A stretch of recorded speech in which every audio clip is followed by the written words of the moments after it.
کہ انسان جب زمین میں جائے گا تو زمین انسان کے جسم کو گلا دے گی، سڑا دے گی، فنا کر دے گی، کھا جائے گی۔ یہ وہابیہ دیابنا، یہ ادیان باطلہ، فرقہ باطلہ، گستاخان اولیاء، غداران خدا، باغیان رسول، جو بات ان لوگوں کو روح والوں کے لیے کہنا چاہیے تھی، وہی بات ان لوگوں نے روحانیت والوں پر فٹ کی، وہی بات ان لوگوں نے ولیوں پر فٹ گئی، اور وہی بات ان لوگوں نے نبیوں پر فٹ کر دی کہ انسان جب زمین میں جائے گا تو زمین انسان کے جسم کو کھا جائے گی، گلا دے گی، فنا کر دے گی، انسان مٹی میں مل جائے۔ اب انہوں نے اپنی کتابوں میں لکھا کہ محمد یا علی جس کا نام ہے وہ مر کر مٹی میں مل گئے۔ اب یہی بات انہوں نے نبیوں پر فٹ کی۔ اعلیٰ حضرت فاضل بریلوی فرماتے ہیں کہ اللہ تبارک و تعالی نے زمین کو یہ طاقت دی ہے، یہ قوت دی ہے، یہ توانائی اللہ نے زمین میں ودیعت فرمائی ہے کہ انسان جب زمین میں جاتا ہے تو زمین انسان کے جسم کو گلا دیتی ہے۔ اور پھر اگر کوئی حافظ قرآن ہو گیا، اگر کسی کے سینے میں قرآن کے 30 پارے محفوظ ہو گئے، اب وہ دنیا میں جو اس کا مقام ہے وہ تو مجھ سے بہتر آپ جانتے ہیں، مرنے کے بعد بھی حافظ قرآن کا عالم یہ ہے کہ حافظ قرآن کے جسم کو زمین گلاتی نہیں ہے، سڑاتی نہیں ہے، فنا نہیں کرتی ہے، بلکہ زمین کیا کرتی ہے؟ زمین حافظ قرآن کے جسم کی حفاظت کرتی ہے۔ یہ کوئی حافظ افروز کا اپنا کمال نہیں ہے۔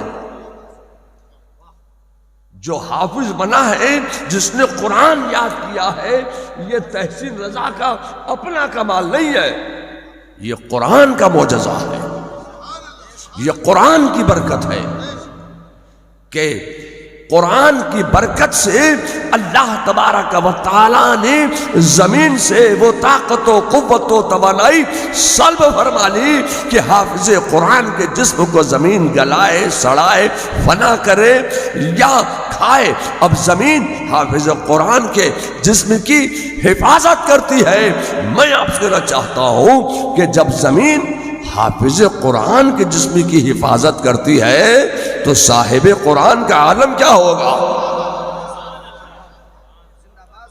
جب حافظ قرآن کے جسم کی زمین حفاظت کر رہی ہے تو صاحب قرآن کا عالم کیا ہوگا؟ صاحب قرآن کے جسم کی زمین کیسی حفاظت کر رہی ہے؟ میں آپ کو کہنا چاہتا ہوں کہ زمین کا وہ حصہ جو میرے مصطفیٰ جان رحمت صلی اللہ علیہ وسلم کے مقدس جسم ناز سے مس کر گیا ہے، خدا کی قسم زمین کا وہ حصہ عرش اعظم سے بھی افضل ہو گیا۔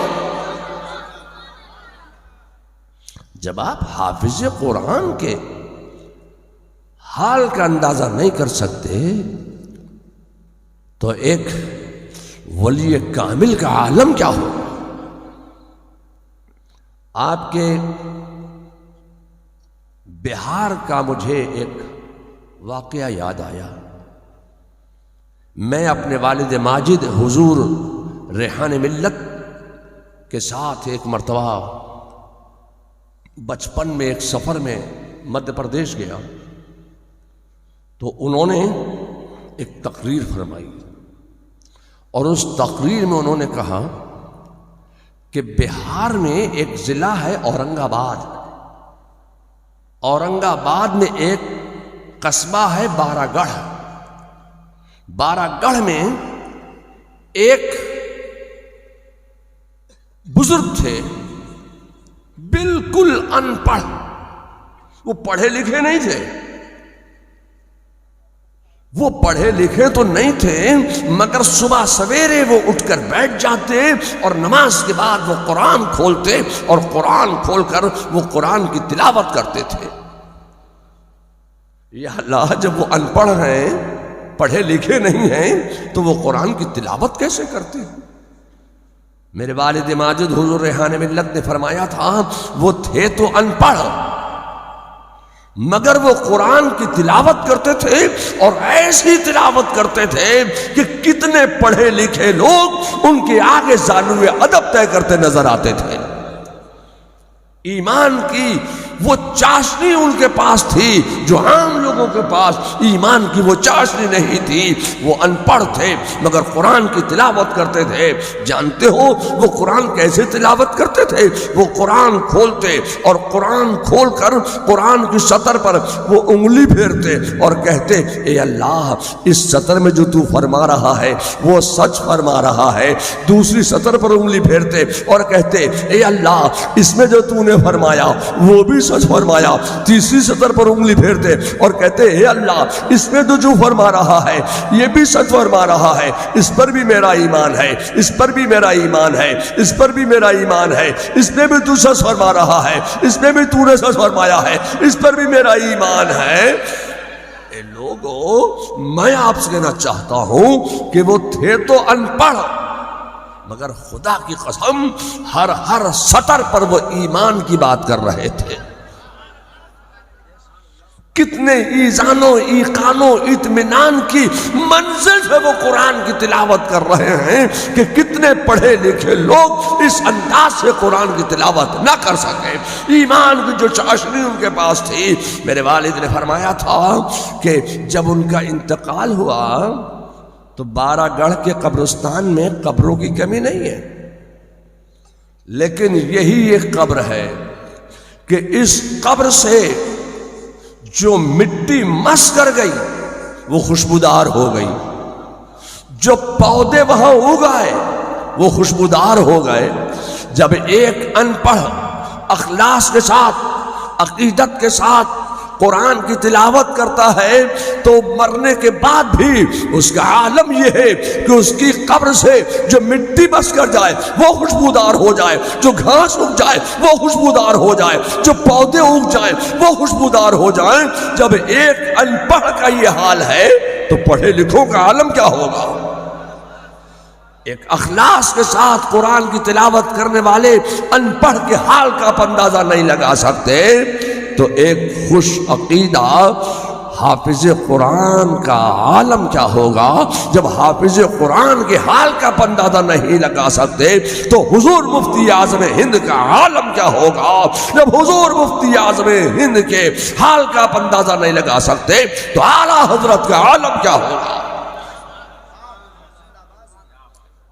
مجھے یاد ہے کہ جب حضور سیدنا سرکار مفتی اعظم ہند کا وصال ہوا اور حضور مفتی اعظم ہند کی قبر شریف اعلیٰ حضرت کے برابر میں جب تیار کی گئی، کھودی گئی تو اعلیٰ حضرت کی قبر سے اینٹیں ہٹ گئیں، کئی اینٹیں ہٹ گئیں، کیونکہ اعلیٰ حضرت کی اور مفتی اعظم ہند کی قبر میں مزار میں صرف ایک اینٹ ہی کا تو فرق ہے۔ جب اعلیٰ حضرت کی قبر کھلی تو سوداگران کے لوگوں نے ویسی خوشبو نہ کبھی سونگی تھی نہ اس کے بعد وہ خوشبو کبھی سونگنے کو ملی ہے۔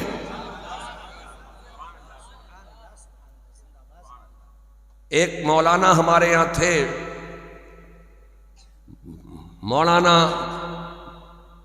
مفتی محمد مناظر حسین، جو مفتی محمد حسین سنبھلی صاحب کے صاحبزادے تھے۔ ابھی آپ سنبھل کا ذکر کر رہے تھے، لیجئے سنبھل کی بات آ گئی۔ مفتی محمد حسین سنبھلی صاحب کے صاحبزادے مولانا مناظر حسین صاحب بہت بڑے عالم دین تھے۔ انہوں نے اعلیٰ حضرت کے مزار کے اندر ہاتھ ڈالا تو خدا کی قسم مولانا مناظر حسین صاحب کا یہ بیان ہے کہ جب میں نے اعلیٰ حضرت کی قبر کے اندر وہ کھلی ہوئی جہاں سے اینٹیں ہٹ گئی تھیں، میں نے ہاتھ ڈالا تو ایسی ہوا میرے ہاتھ کو لگ رہی تھی جیسا کہ 1 نمبر پہ ہلکا پنکھا چلا دیا جاتا ہے تو بڑی ہلکی ہلکی ہوا آتی ہے، ایسی ٹھنڈی ٹھنڈی ہوا اعلیٰ حضرت کی قبر میں میرے ہاتھ کو محسوس ہو رہی تھی۔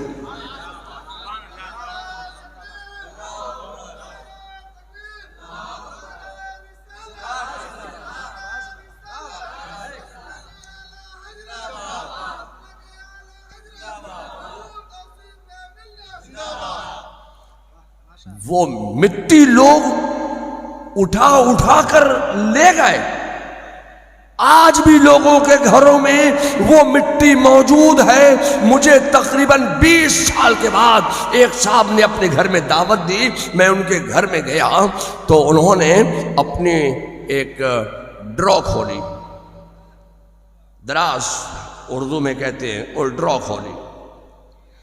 جب ڈرا کھولی انہوں نے تو کمرہ خوشبو سے مہک گیا۔ جب کمرہ خوشبو سے مہکا تو انہوں نے مجھ سے پوچھا، حضرت یہ بتائیے یہ خوشبو کون سی؟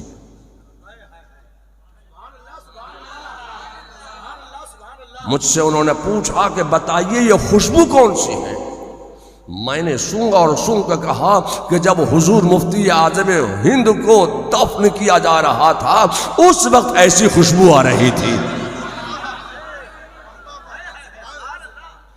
انہوں نے کہا حضرت آپ نے صحیح پہچانا، میں مفتی اعظم کو جب دفن کیا جا رہا تھا تو وہاں سے کچھ مٹی اٹھا کر لے آیا تھا اور میں نے کپڑے میں لپیٹ کر باندھ کر تبرک کے طور پر یہ مٹی اس میں رکھ دی ہے۔ مجھے جب حضور مفتی اعظم ہند کی یاد آتی ہے تو میں ڈرا کھولتا ہوں اور حضور مفتی اعظم ہند کی زیارت کر لیتا ہوں۔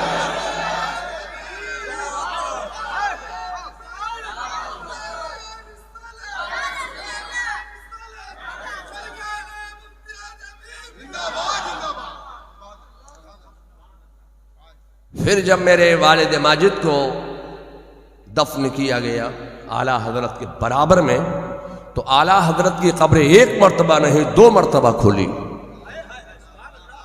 پھر جب میرے والد ماجد حضور ریحان ملت کو دفن کیا گیا اور ان کی قبر کھودی گئی تو میرے والد نے 3 دن پہلے کہہ دیا کہ میری قبر تیار کرو، حالانکہ بالکل صحت مند تھے، کوئی بیماری نہیں، کوئی تکلیف نہیں، اور اچانک انہوں نے 1600 روپے دیے اور کہا لیجئے میری قبر تیار کیجیے۔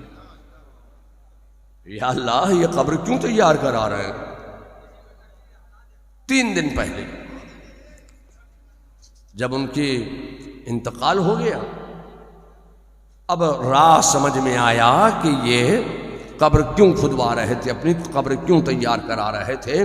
اعلیٰ حضرت کے برابر میں جب وہ قبر ان کی کھودی جانے لگی تو قبر کے اندر ایک چٹان آ گئی پتھر کی، وہ پتھر 3 دن تک نہیں ٹوٹا، چھینی ہتھوڑی سے اس پتھر کو توڑا گیا تو ان کی قبر تیار ہونے میں 3 دن لگ گئے۔ تو انہوں نے 3 دن پہلے، انتقال سے 3 دن پہلے انہوں نے 1600 روپے اس وقت دیے تھے کہ میری قبر تیار کیجئے۔ میں آپ سے کہنا چاہتا ہوں کہ اس وقت بھی اعلیٰ حضرت کی قبر کھل گئی اور 2-3 اینٹیں ہٹ گئیں، گر گئیں، تو اس وقت بھی وہی خوشبو لوگوں نے سونگھی تھی جو حضور مفتی اعظم ہند کے دفن کے وقت سونگھی گئی تھی۔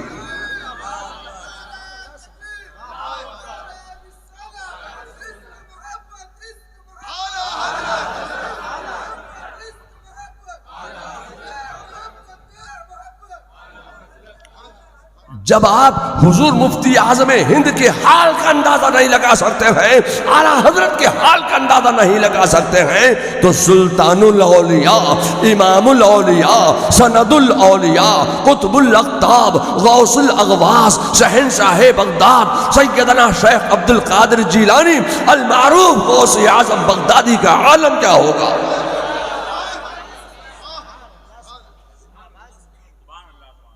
ان کا منصب کیا ہے، ان کا علم و فضل و کمال کیا کہ سیدنا شیخ عبد القادر جیلانی سلطان الاولیاء سند الاولیاء سے ایک سوال ہوا۔ کیا سوال ہوا؟ کہ حضور صلی اللہ علیہ وسلم نے جو غسل فرمائے ان غسلوں میں افضل ترین غسل کون سا تھا؟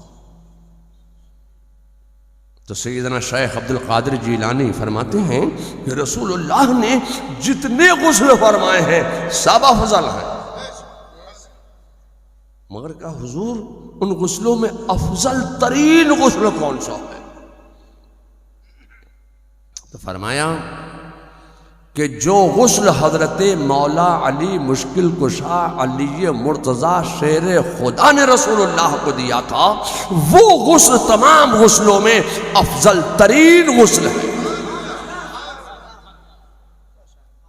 پھر سوال ہوا کہ جب مولا علی مشکل کشا علی مرتضیٰ شیر خدا نے رسول اللہ کو غسل دیا تھا تو رسول اللہ کے جسم مبارک پر پانی ڈالا جا رہا تھا، رسول اللہ کے جسم کو وہ پانی مس کرتا ہوا زمین کی طرف جاتا تھا۔ جب وہ پانی زمین کی طرف جاتا تو زمین پر گرنے سے پہلے وہ پانی غائب ہو جاتا تھا۔ تو وہ پانی غائب ہو کر کہاں گیا؟ وہ پانی غائب ہو کر کہاں گیا؟ رسول اللہ کا غسل ہو گیا اور زمین سوکھی کی سوکھی رہ گئی، وہ پانی غائب ہو کر کہاں گیا؟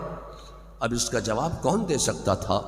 اس کا جواب اگر کوئی دے سکتا ہے تو اسی کا نام ہے سلطان الاولیاء، امام الاولیاء، انہی کو ہم کہتے ہیں سند الاولیاء، انہی کو ہم کہتے ہیں قطب الاقطاب غوث الاغواث حضرت سیدنا شیخ عبد القادر جیلانی رضی اللہ تعالیٰ عنہ، انہی کو ہم کہتے ہیں۔ وہ فرماتے ہیں کہ اللہ نے اس پانی کو آسمان میں اٹھا دیا۔ اللہ کو یہ منظور نہیں کہ وہ پانی زمین پر گر جائے، اللہ نے اس پانی کو آسمان پر اٹھا لیا۔ وہ پانی اللہ کے حکم سے بادل بن گیا، اللہ کے حکم سے وہ پانی بادل بن کر عالم میں پھیل گیا۔ اللہ کے حکم سے وہ بادل عالم میں پھیل کر برسنے لگا۔ فرماتے ہیں کہ جہاں جہاں اس بادل کے پانی کی بوندیں گری وہاں وہاں مسجدیں تعمیر ہوتی چلی گئی ہیں۔ تو میں یہ یقین سے کہہ سکتا ہوں کہ اس علاقے سے بھی رسول اللہ کے غسل کے پانی کا بادل گزرا ہے، اس علاقے سے بھی گزرا، تو جدھر سے گزرتا گیا بوندیں گرتی گئی وہاں وہاں مسجدیں بنتی چلی گئی۔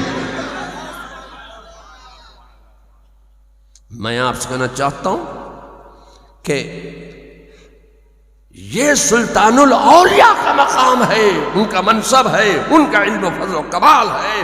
اب آؤ حضرت مولا علی کا بھی جملہ سنو۔ حضرت مولا علی فرماتے ہیں کہ جب میں رسول اللہ کو غسل دے رہا تھا تو میں نے دیکھا کہ زمین سوکھی کی سوکھی رہ گئی، زمین پر پانی نہ گرا، زمین سوکھی رہ گئی اور رسول اللہ کا غسل ہو گیا۔ پھر میں نے دیکھا کہ رسول اللہ کے مقدس بطن مبارک پر یہ جو ناف ہے، آپ اس کو کیا کہتے ہیں؟ نابھی۔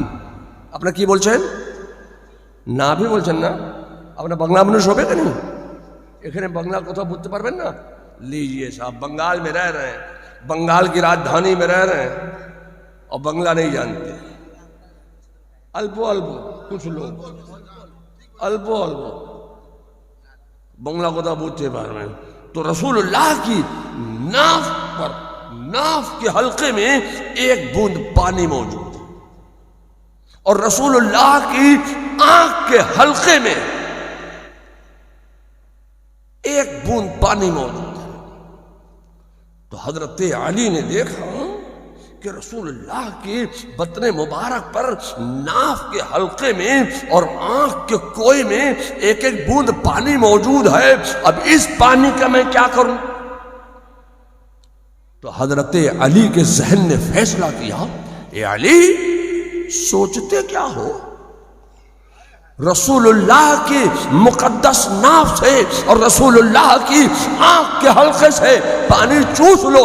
حضرت علی فرماتے ہیں کہ میں نے وہ 2 بوند پانی چوس لیا۔ اب اس 2 بوند پانی کا کمال کیا ہے وہ سنو۔ اس 2 بوند پانی کا کمال یہ ہے کہ اللہ تبارک و تعالی نے اس 2 بوند پانی کی برکت سے حضرت علی کے سینے کو علوم و فنون کا ایسا خزینہ بنا دیا تھا، ایسا گنجینہ بنا دیا تھا کہ آج دنیا میں آپ جتنے علوم و فنون دیکھ رہے ہیں وہ سارے کے سارے علوم و فنون میرے مصطفیٰ جان رحمت صلی اللہ علیہ وسلم کی ایک نظر کا کمال ہے، اور وہ سارے کے سارے علوم و فنون حضرت مولا کائنات علی مرتضیٰ شیر خدا کی مقدس ذات سے ہوتے ہوئے ہمارے اور آپ کے درمیان تک پہنچے ہیں۔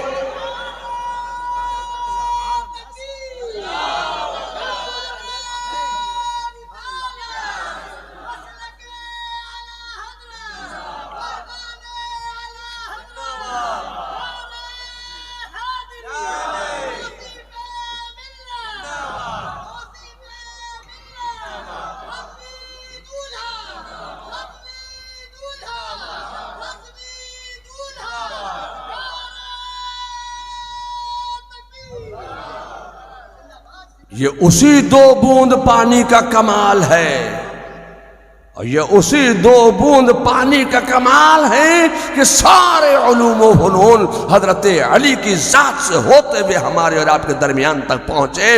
اور اس 2 بوند پانی کا کمال یہ ہے کہ اسی علوم و فنون کی ترقی کے لیے مدارس قائم ہوئے کہ رسول اللہ کے علوم کو اشاعت کی جائے، مدارس قائم ہوئے۔ تفصیلی گفتگو کا موقع نہیں، اب چلو بریلی۔ آپ کہیں تو بریلی بھی چلے چلیے بریلی چلیے۔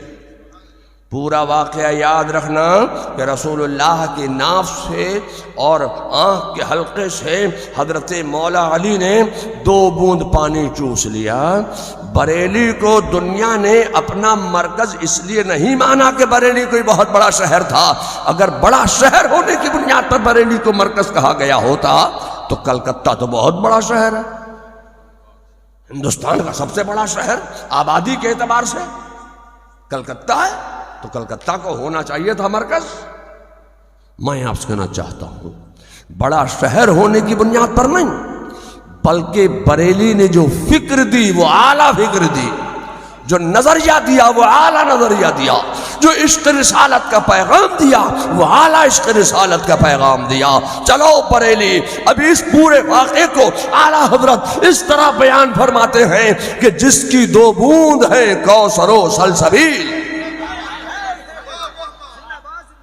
جس کی 2 بوند ہیں کوثر و سلسبیل، ہے وہ رحمت کا دریا ہمارا نبی۔